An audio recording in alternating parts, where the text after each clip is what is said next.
Durant l'hiver 1854, l'Angleterre victorienne est bouleversée par un poème inspiré par le compte-rendu journalistique d'une attaque de cavalerie, La charge de la brigade légère d'Alfred Lord Tennyson. Une demi-lieue, une demi-lieue, une demi-lieue en avant dans la vallée de la mort, les 600 chevauchèrent. En avant la brigade légère, chargée pour les canons, dit-il. Jusque dans la vallée de la mort, les 600 chevauchèrent. La brigade légère doit accomplir une mission simple, reprendre quelques canons anglais au sommet d'une colline durant la guerre de Crimée. Mais un curieux malentendu va la transformer en course au suicide. Sans soutien, 664 cavaliers chargent du fond de la vallée, essuyant le feu de 3 batteries de 26 canons russes.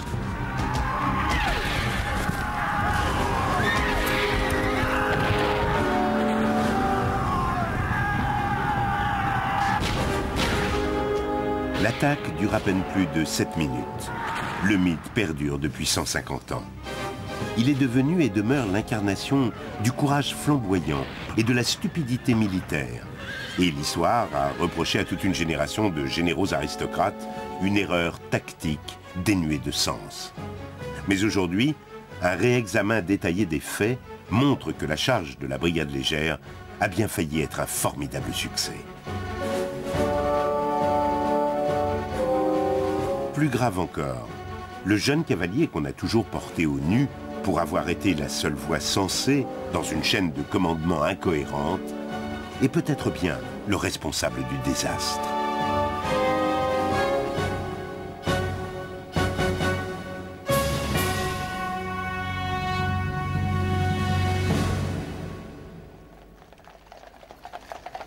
En 1854, la cavalerie anglaise n'est pas composée de soldats de plomb. Ces régiments sont l'épine dorsale d'une armée dirigée par les Horse Guards. C'est une armée agitée, écartelée entre une élite aristocratique et des officiers pour qui le mérite compte plus que la classe sociale. C'est une armée qui n'a pas combattu depuis plus de 40 ans, et c'est une armée commandée par des officiers supérieurs d'une époque révolue.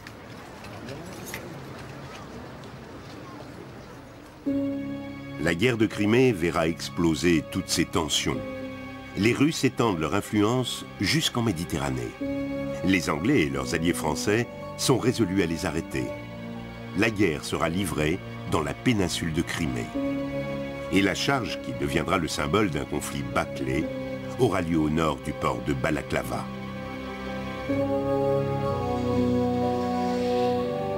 La brigade légère sera anéantie à cause d'une série de querelles entre 4 officiers. Les désaccords se concentrent autour d'un jeune militaire de carrière et de ses 3 supérieurs de la vieille école. C'est l'histoire des 4 cavaliers de la catastrophe.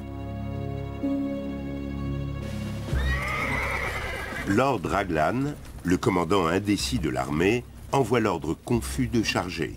Lord Lecan le reçoit. À son tour, il ordonne à Lord Cardigan de l'exécuter.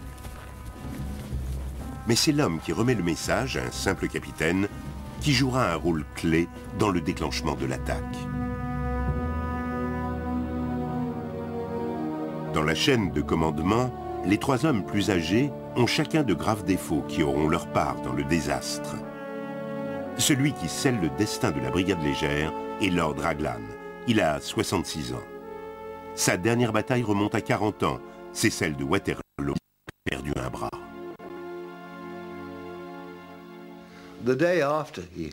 Le lendemain du jour où on lui a coupé le bras, il a écrit une lettre à sa mère.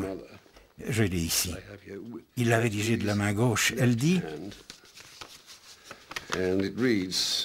« Très chère mère, je veux aussi bien que possible toute ma tendresse à Fanny, c'était sa sœur, votre fils très affectionné, Fitzroy de Somerset. » Elle est très claire, un peu tremblée, mais très claire.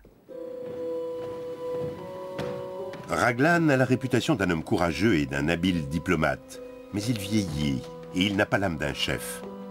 Quand l'armée part en guerre en 1854 sans y être préparée, il est nommé commandant en chef parce qu'il n'y a personne d'autre.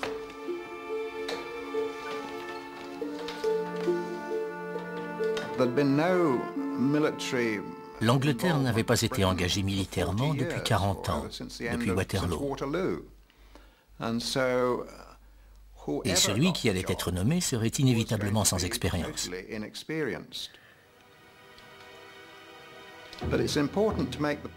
Mais il est important de souligner que Raglan n'avait jamais rien commandé sur le champ de bataille.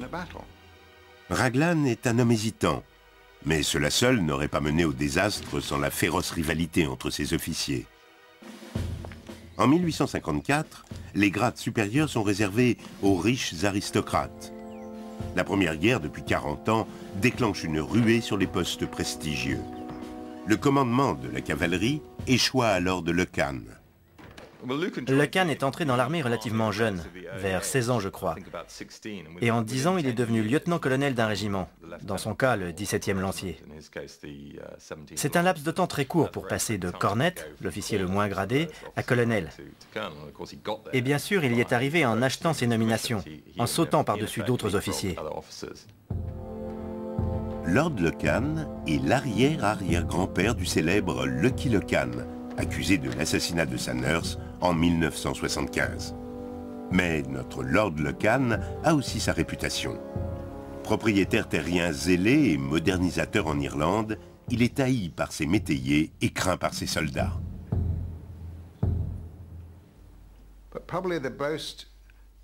Un incident particulièrement révélateur a eu lieu en Crimée. La cavalerie, ayant longuement cheminé par une chaleur caniculaire, approchait d'une rivière. Et tout le monde, hommes et chevaux, avait très soif. Pour une raison inconnue, Lecan s'est placé sur la berge et s'est mis à hurler que l'homme qui laisserait boire son cheval serait fouetté. Personne n'a compris pourquoi il est honnêtement, mais il s'est obstiné. C'est cet homme qui comprendra de travers l'ordre donné à la brigade légère. Si Lecan profite des avantages du népotisme sur le mérite, cela a aussi ses inconvénients.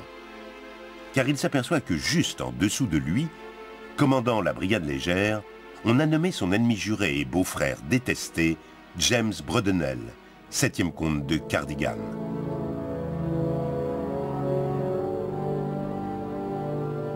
Cardigan est un séducteur notoire, sans aucune expérience militaire. Mais il a hérité de l'une des plus grosses fortunes d'Angleterre. Il menait la grande vie. Il avait de grandes propriétés, beaucoup d'argent, une belle demeure à Londres ainsi que celle-ci. Et il avait un yacht dont tout le monde sait qu'il l'avait fait venir en Crimée. Cardigan est non seulement immensément riche et extrêmement bien élevé, si ce genre de choses importe, mais il est aussi terriblement vaniteux. Sur ses portraits, il est effroyablement hautain et arrogant. Il se croyait vraiment sorti de la cuisse de Jupiter. Pour le Times, organe de la classe moyenne progressiste, Cardigan est l'ennemi public numéro 1.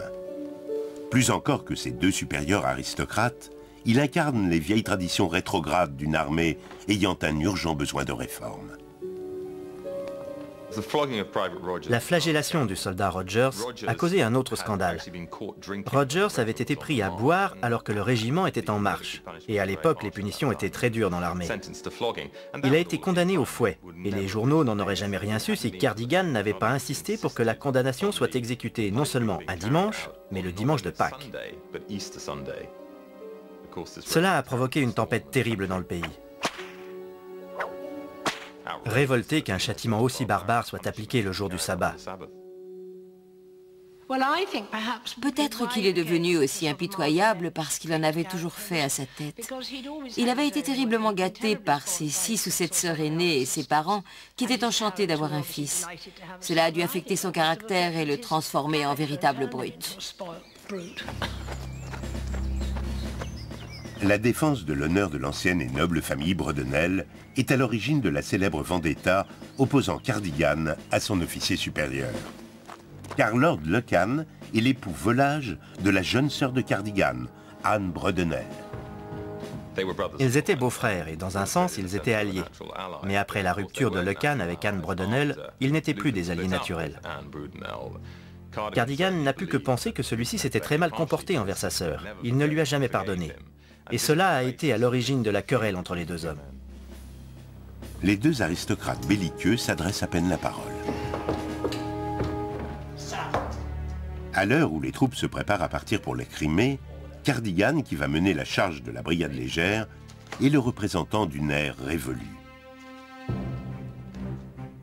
Cardigan n'est jamais allé à la guerre. Lecan, qui commande la cavalerie, est en guerre avec lui. Raglan, commandant de l'armée, n'a jamais commandé sur le champ de bataille. Le capitaine Nolan incarne le héros fringant. Pourtant, son courage n'évitera pas à la brigade légère son funeste sort dans la vallée de la mort.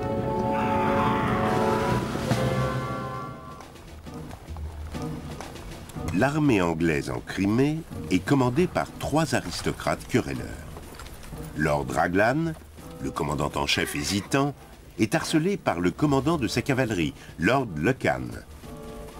Celui-ci est à couteau tiré avec Lord Cardigan, le commandant inexpérimenté de la brigade légère. 5 semaines avant la célèbre charge, les alliés français et turcs se portent à la rencontre de l'armée russe. Leur plan très simpliste consiste à pénétrer de 50 km en territoire ennemi pour aller prendre la place forte de Sébastopol et forcer ainsi les Russes à se retirer de la Méditerranée. Mais l'armée britannique ne dispose que de 2 maigres brigades de son arme la plus puissante, la cavalerie, la brigade lourde et la brigade légère plus mobile. Un cavalier se déplace plus vite qu'un homme à pied. Il a donc un avantage certain. Il peut couvrir le terrain 3 ou 4 fois plus vite. Il peut grimper au sommet d'une colline pour voir ce qu'il y a de l'autre côté, puis revenir faire son rapport. Et avec tous les autres, il donne une image impressionnante. La cavalerie était donc la force de frappe.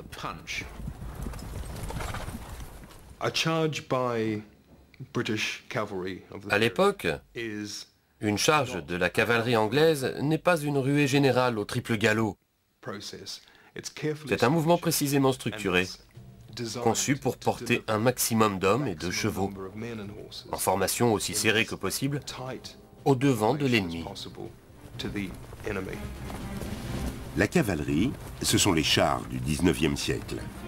Il est impossible d'être lâche dans une charge.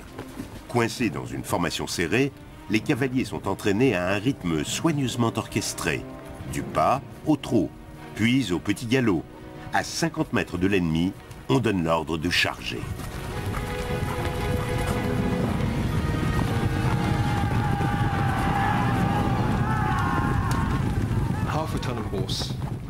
Un cheval d'une demi-tonne fonçant sur vous est une vision terrifiante.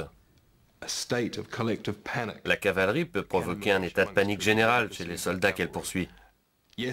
Oui, il est peut-être possible d'affronter un homme à cheval, mais il est peu probable qu'on s'attarde pour le savoir. En plus de la puissance des chevaux, la cavalerie possède 2 autres armes, l'épée et la lance. La lance est totalement tributaire de la vitesse du cheval. Si on s'arrête et qu'on est armé d'une lance, on a des problèmes.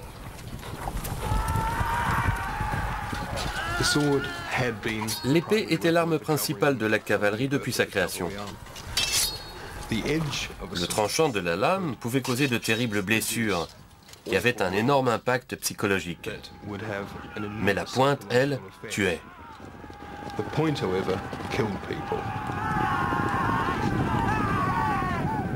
Certains commencent à s'interroger sur l'efficacité de la cavalerie. Mais l'homme qui va provoquer la charge de la brigade légère ne doute pas. Le capitaine Lewis Nolan est un supporter fanatique de la cavalerie légère. Nolan est tout le contraire de ses 3 nobles supérieurs. Soldat de métier, il a été nommé à l'état-major de Lord Raglan sur ses seuls mérites. Il est incontestable que c'était un cavalier réputé. Il avait écrit quelques livres sur les tactiques de la cavalerie. C'était donc un homme qui pensait qu'il était non seulement expert en chevaux, expert en théorie militaire de la cavalerie, mais aussi expert en pratique. Étant donné que Nolan s'intéressait à l'efficacité de la cavalerie, il s'intéressait au mérite, pourrait-on dire. Il était inévitable qu'il en veuille à des gens comme Cardigan et Lecan, qui, à ses yeux, n'avaient atteint leur position de pouvoir que grâce à leur richesse et à leur influence. Et globalement, il avait raison. Il les considérait comme des amateurs jouant aux soldats, alors que lui était un professionnel. Il ne pouvait que s'affronter.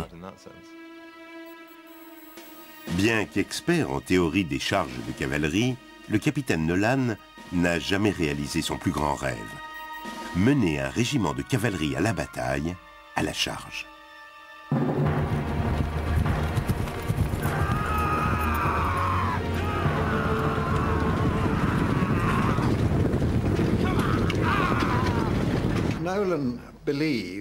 Nolan croyait que la cavalerie pouvait pratiquement tout réussir si elle était correctement dirigée. Il pensait qu'il était possible d'attaquer une batterie de canons de front et de la prendre. D'habitude, c'était une chose qu'on devait éviter de faire. Mais Nolan était convaincu que c'était possible. Et il avait fait un croquis pour expliquer la manœuvre.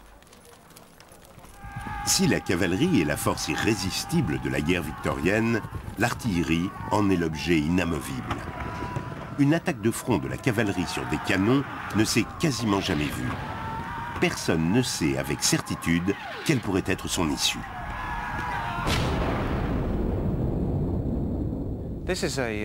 C'est un canon à Hamlis chargé par la bouche, qu'on met à feu avec un mélange détonnant, un projectile et de la bourre. On met d'abord le mélange détonnant, suivi par le projectile, avec la bourre d'un côté ou de l'autre de celui-ci. Le projectile favori du canonnier, tireur moyen, de gros boulets de métal à effet foudroyant.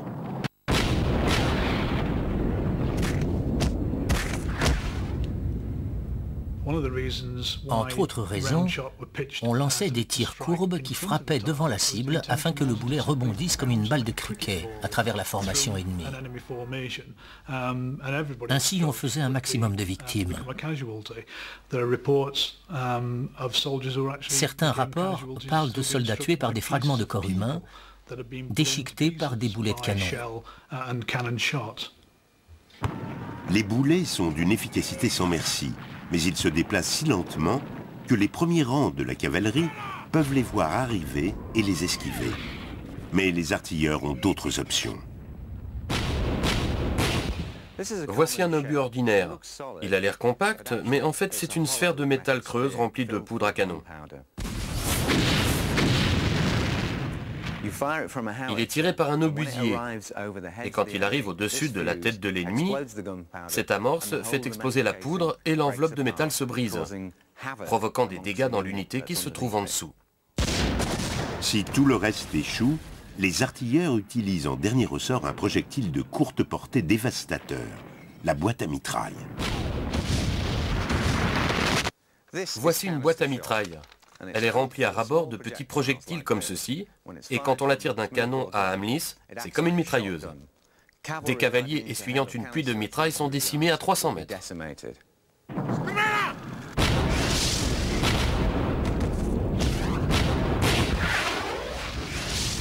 La charge de la brigade légère va constituer l'épreuve de force entre l'élite de l'artillerie russe et la fine fleur de la cavalerie anglaise. 3 semaines avant, 2 batailles majeures poussent au paroxysme la tension entre les 4 cavaliers de la catastrophe. Il y a d'abord l'incident de la rivière Bulgarnek. La brigade légère se livre à des escarmouches à l'avant de l'armée lorsqu'elle tombe sur une section de cavalerie russe. Lord Cardigan, le playboy commandant la brigade légère, est dans la vallée. Il veut donner le baptême du feu à ses troupes en poursuivant les Russes.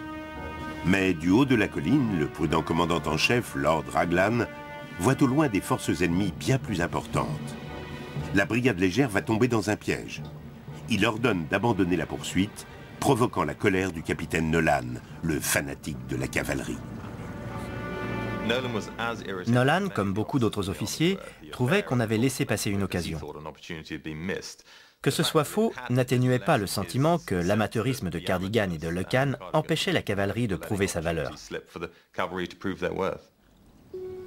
Les cavaliers sont jeunes et ils sont l'arme offensive d'élite de l'armée. Mais au bout de 6 jours en Crimée, ils se sont à peine battus. L'impatience monte. Soucieux de ne pas avoir suffisamment de cavaliers, Lord Raglan insiste pour les tenir à l'écart de l'action, dans un carton à chapeau, comme il dit. Lord Lucan, commandant de la cavalerie, est rendu responsable de l'inertie. Lord Cardigan continue à narguer ses supérieurs. Il fait venir son yacht d'Angleterre. Le capitaine Nolan est charbon ardent. La bataille du lendemain transformera son ressentiment en rage. L'infanterie fait une percée sur la rivière de l'Alma et repousse les Russes. C'est au tour de la cavalerie d'attaquer l'ennemi en déroute, du moins en théorie.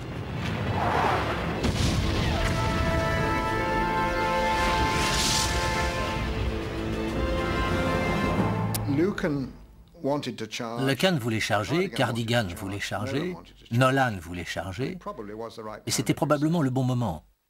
Pour la deuxième fois, Raglan a refusé de les laisser faire. La cavalerie perd à nouveau la face et se retire sans combattre, sous les huées de sa propre infanterie.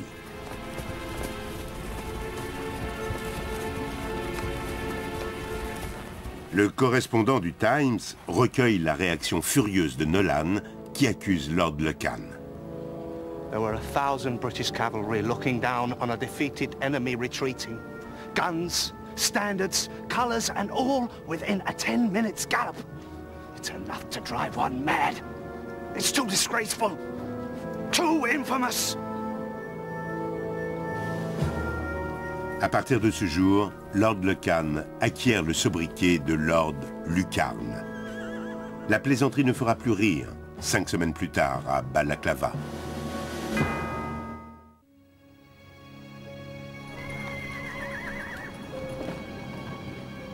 La guerre de Crimée atteint un tournant décisif le 25 octobre 1854. Les Alliés assiègent Sébastopol depuis 3 semaines, tentant d'amener la garnison russe à se rendre. Alors même que le commandant anglais, Lord Raglan, toujours indécis, révise sa stratégie, des renforts russes arrivent en masse pour briser le siège. La garnison russe est coincée dans l'immense forteresse de Sébastopol. Les armées alliées l'encerclent. L'armée anglaise est approvisionnée par le port stratégique de Balaclava. Le gros des troupes russes arrivant du nord décide de le prendre pour cible. Le premier objectif des Russes est un chapelet de petits forts perchés sur les collines, des redoutes. Plus tard, ce matin-là, elles joueront un rôle majeur dans le destin de la brigade légère. Ils devaient prendre d'abord la chaîne de redoutes que les Anglais avaient construite pour protéger Balaclava. Ensuite, ils pourraient prendre le port lui-même. Bien sûr, si celui-ci était tombé, ça aurait été un désastre total, car nos lignes d'approvisionnement auraient été coupées. Très vite, l'attaque russe semble submerger les Anglais. À 8 heures, les premières redoutes sont tombées. À 8h30, Lord Raglan a atteint sa position, surplombant le champ de bataille. Sur la crête se tient également l'impatient capitaine Nolan.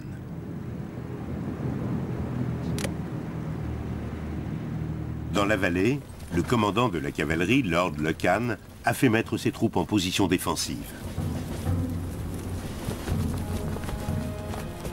Lord Cardigan a rejoint la brigade légère, après avoir passé la nuit sur son yacht. Observant l'action de très haut, le général Raglan émet une série d'ordres confus et contradictoires. Le compte à rebours vers le désastre a commencé. Son ordre initial a été d'éloigner la cavalerie de la première ligne de feu. Il l'a déplacée vers l'ouest pour qu'elle soit plus en sécurité. Les 2 divisions de cavalerie, la brigade lourde et la légère, plus agile, sont au fond de la vallée, alors que les Russes se massent au sommet de la colline. À nouveau, Raglan suit son instinct. Il garde sa cavalerie à l'abri dans sa boîte et l'éloigne du danger. C'est alors qu'il hésite et ne renvoie que la moitié de ses forces, la brigade lourde, pour couper aux Russes la route de Balaclava. La catastrophe menace, car le gros de la cavalerie russe, forte de 2000 hommes, s'apprête à attaquer la vallée, dans laquelle la brigade lourde fait mouvement. Alors que les Russes franchissent la crête, les flancs vulnérables des maigres effectifs de la brigade lourde s'offrent à eux sans protection. Les ordres de Raglan ont donné la victoire aux Russes. La moitié de sa cavalerie s'apprête à être détruite. Mais inexplicablement, les Russes ne passent pas à l'attaque. La brigade lourde saisit l'occasion. Et voici le spectacle que voyait Raglan depuis sa position en hauteur. La brigade lourde chargeant soudain les troupes russes massées en haut de la colline. Les Russes furent repoussés de l'autre côté de la crête et il n'y eut que 78 victimes dans la brigade. Alors que les Russes s'enfuient, il semble qu'une victoire écrasante soit sur le point d'être remportée à l'arraché. Car ils se retirent pêle-mêle devant Cardigan et la brigade légère. À cet instant, une charge les anéantirait.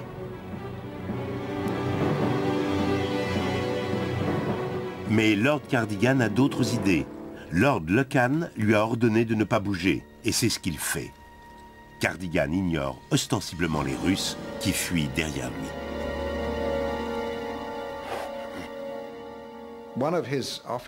Pendant que tout cela se produisait, l'un de ses officiers, le capitaine Morris, est venu le voir et a violemment insisté.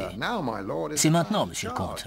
C'est le moment de charger, on doit attaquer. Je vous en prie, attaquez. » Cardigan a répondu, « Pas question, j'ai ordre de rester ici et j'y resterai. » Nolan regarde avec incrédulité les Russes sortir de la vallée en bon ordre pour retrouver la sécurité. Encore une fois, sa chère brigade légère a été tenue dans sa boîte. C'est la goutte qui fait déborder le vase. La cavalerie russe aurait pu être mise en déroute, mais l'armée ennemie tient encore obstinément quelques redoutes dont elle s'est emparée le matin, et les canons anglais qu'elle abrite. Raglan entrevoit la possibilité de reprendre les canons qu'il a perdus.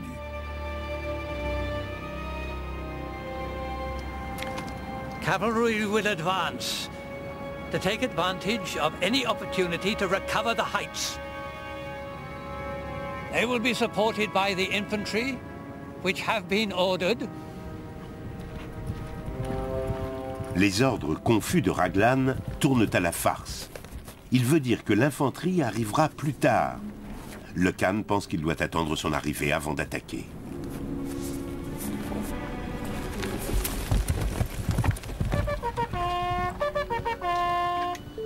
En cet instant critique, toute la cavalerie britannique, les brigades lourdes et légères, baissent les armes en attendant l'infanterie. Raglan et Nolan attendent que la cavalerie attaque. Lucan attend l'arrivée de l'infanterie. Cardigan attend ses ordres.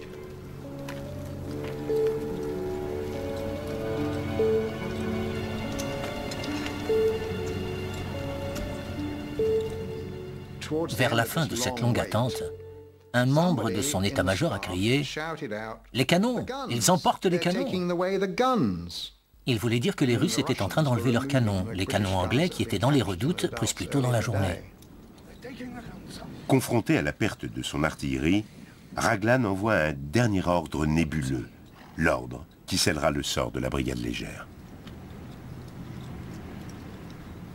Lord Raglan wishes the cavalry to advance rapidly to the front. Follow the enemy and try to prevent the enemy carrying away the guns.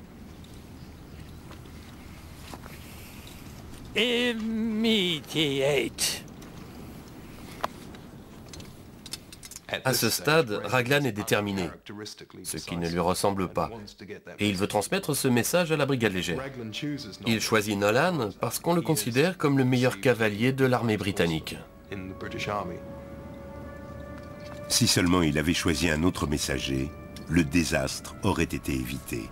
Alors que Nolan s'éloigne, Lord Raglan ne manque pas de le rappeler. Tell Lord Lucan, the cavalry is to attack immediately. Ces 10 mots condamnent la brigade légère. Après des semaines passées à regarder ses nobles supérieurs forcer sa chère cavalerie à l'oisiveté, Nolan a l'ordre d'attaquer. Alors qu'il chevauche dans la vallée, il constate que la situation évolue. Au sommet de la colline, les canons britanniques disparaissent à sa vue. Mais il distingue un autre objectif, des canons russes au bout de la vallée. À présent, Nolan est dans tous ses états. Au lieu de délivrer le message courtoisement, respectueusement et clairement, on a l'impression qu'il va le hurler aux oreilles de Lucan à la seconde où il arrive.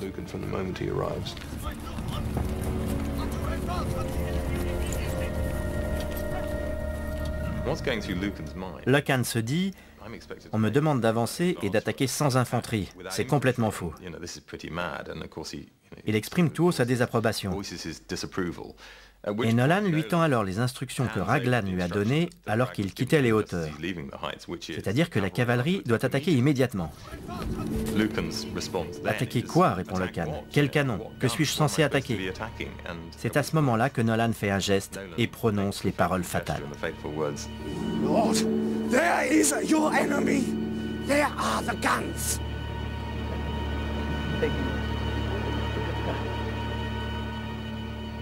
Mais au lieu de montrer les canons britanniques que Raglan veut reprendre, il indique à Lucan la grande batterie russe au bout de la vallée.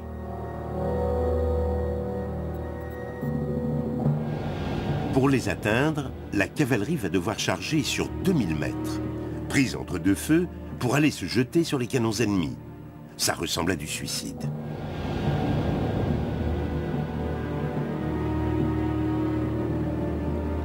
Seul Nolan sait ce qu'il a fait. Seul Nolan croit qu'une charge de cavalerie frontale peut réussir contre de l'artillerie. Il se place au premier rang de ceux qui s'apprêtent à entrer dans l'histoire, la brigade légère.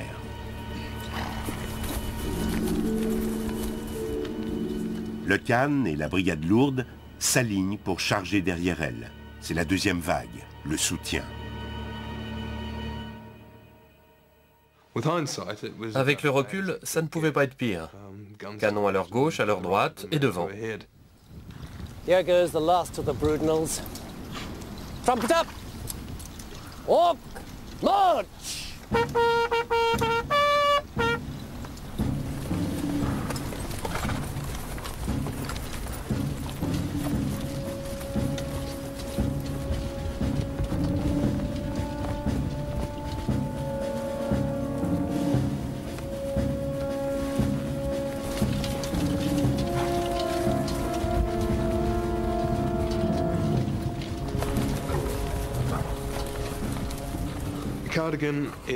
Cardigan est bien en vue devant la brigade légère.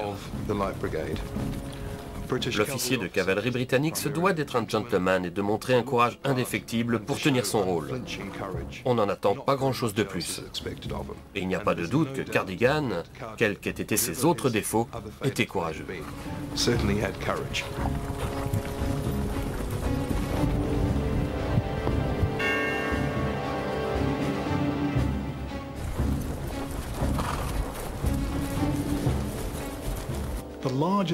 Plus la cible est large, plus il est facile aux artilleurs de la toucher. Une brigade de cavalerie, déployée comme l'était la brigade légère avant la charge, à la bataille de Balaklava, faisait une cible parfaite. 200 mètres devant la brigade légère et 35 mètres au-dessus d'elle, 10 canons russes la visent.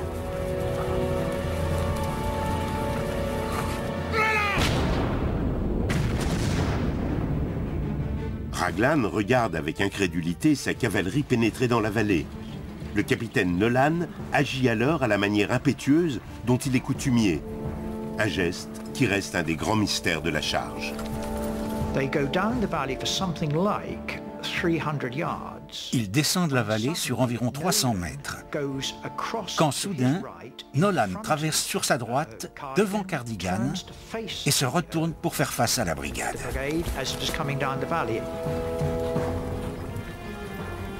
Nolan tente-t-il de dire à Cardigan qu'il va dans la mauvaise direction? Essaye-t-il de mener la charge? Nous ne le saurons jamais, car il est tué par un des premiers éclats d'obus. Celui qui a provoqué la charge en est la première victime. Dans la vallée, le seul homme qui savait qu'on attaque le mauvais objectif n'est plus. La brigade légère pénètre toujours plus avant dans la vallée de la mort.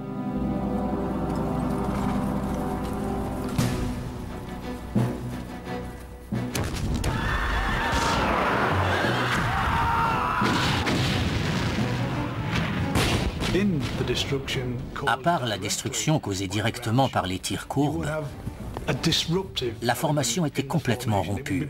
Elle était éclatée. Les officiers s'effondraient, les clairons trébuchaient sur les soldats qui tombaient devant eux. Il est extrêmement perturbant d'être sous un feu d'artillerie. C'est l'arme que les soldats redoutent le plus, parce qu'on ne peut pas s'en protéger.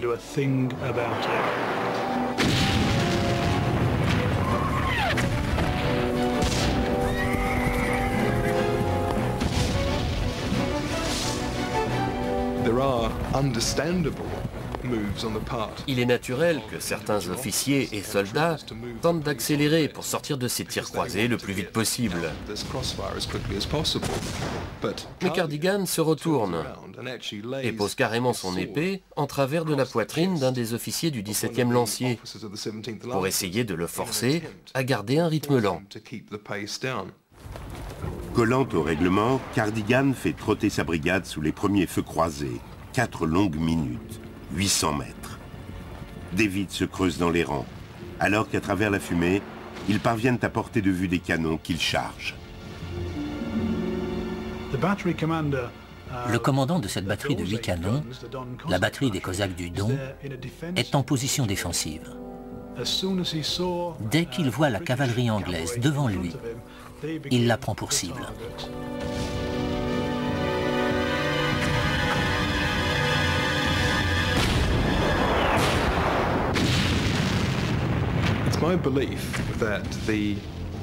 À mon avis, la brigade légère, même si elle était consciente qu'elle allait subir des pertes, ne doutait pas qu'elle s'emparerait de la position en face d'elle.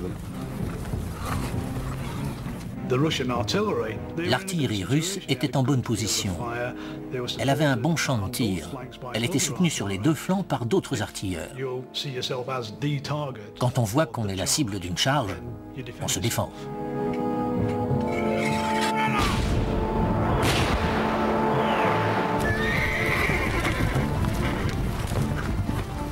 Alors que la brigade légère prend le petit galop, elle n'est plus qu'à 3 minutes de la batterie devant elle.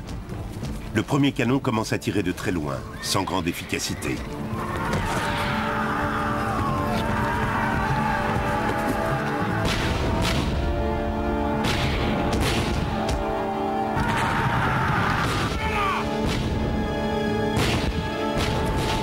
Soudain, la brigade légère essuie ses deuxièmes feux croisés. À sa droite, une batterie de 8 canons a ouvert le feu.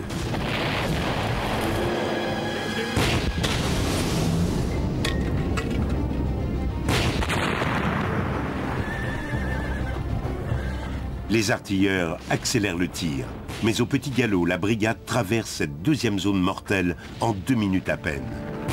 Les artilleurs ont moins de temps pour viser, et le rythme des chevaux se rapproche de plus en plus du galop.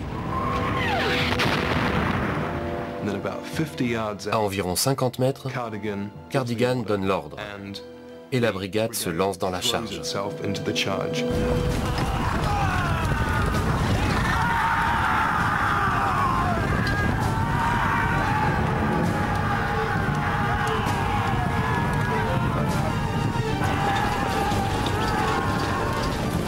C'est le dernier acte de l'épreuve de force.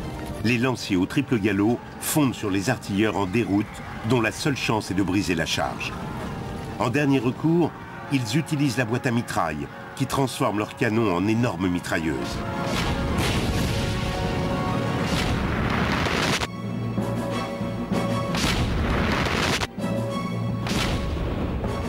Mais il est trop tard. Cardigan et la brigade légère enfoncent la ligne de défense.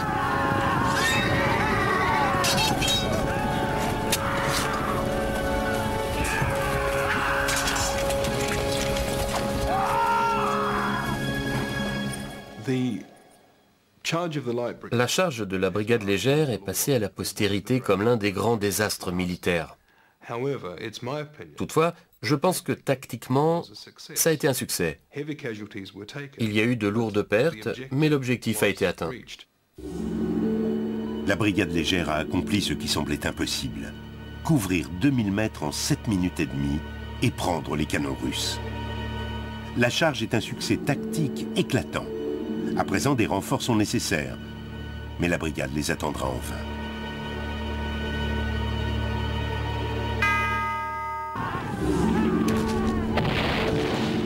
À 11 h du matin, le 25 octobre 1854, la brigade légère a chargé. 664 hommes de 5 régiments ont bravé 2 feux croisés, mis en déroute 1800 cavaliers ennemis et pris une batterie de canons. Pour appuyer son attaque réussie, elle a besoin de soutien. Ce soutien, c'est la brigade lourde qui doit charger derrière elle. Mais le commandant de la cavalerie, Lord Lucan, la retient.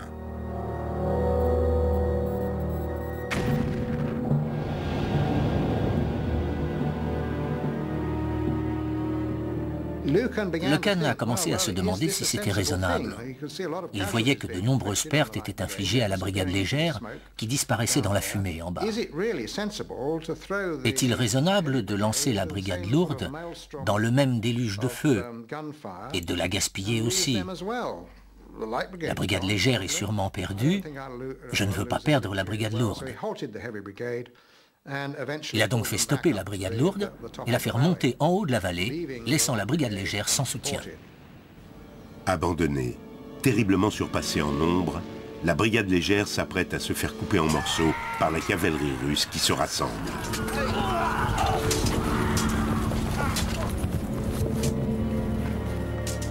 Et au moment où elle a le plus besoin de lui, son commandant disparaît.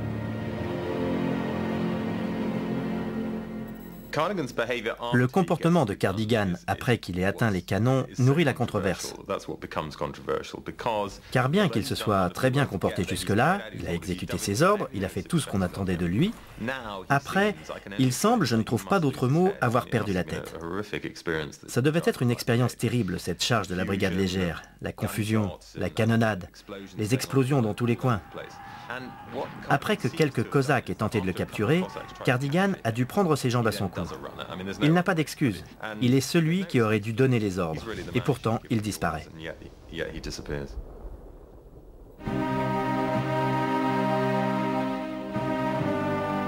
Sans soutien ni commandant, la brigade légère redescend la vallée en bataillant par petits groupes, harcelée tout du long par les Cosaques.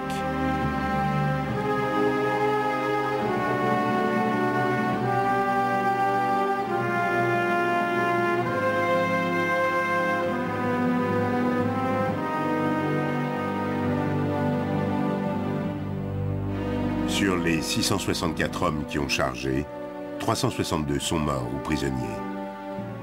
Quelqu'un va devoir en assumer la responsabilité.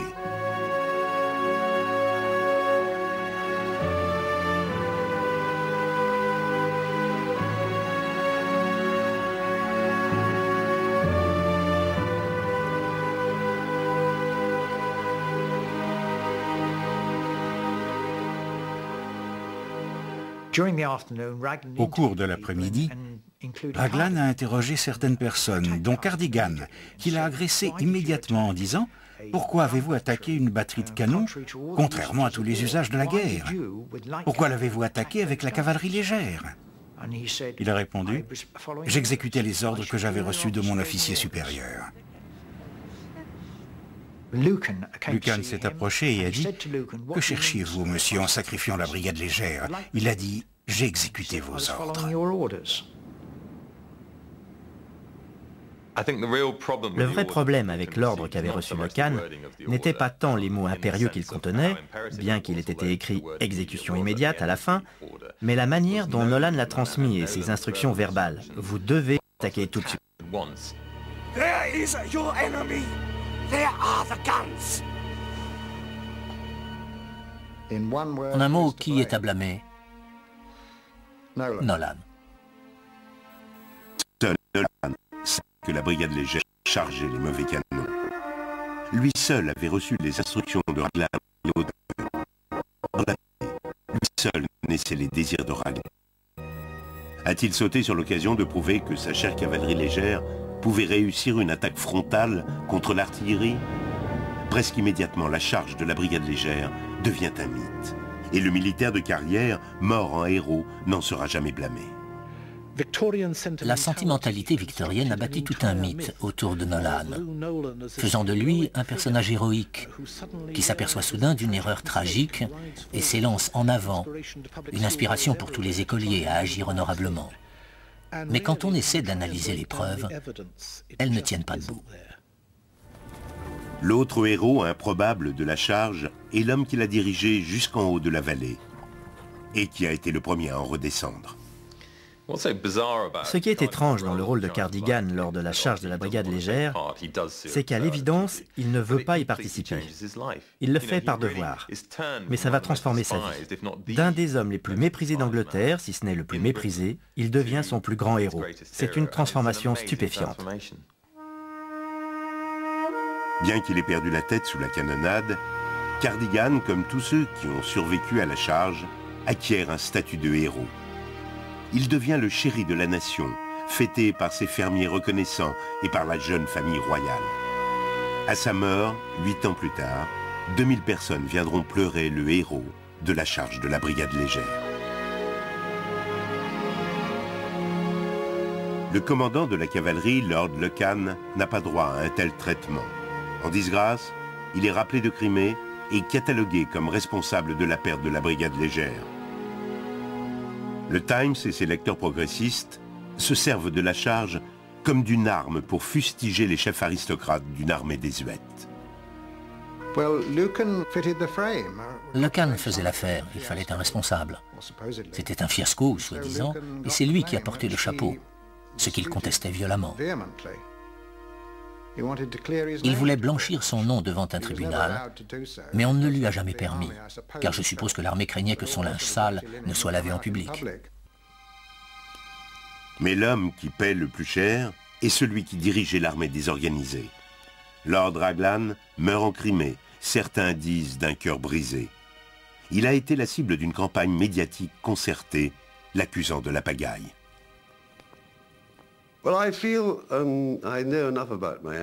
J'en sais assez sur mon ancêtre pour le défendre contre certaines allégations.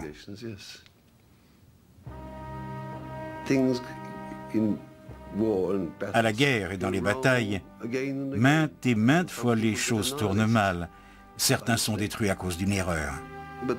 Mais Tennyson a écrit un poème là-dessus, et c'est Tennyson qui est responsable du fait qu'on se souvient de la charge de la brigade légère.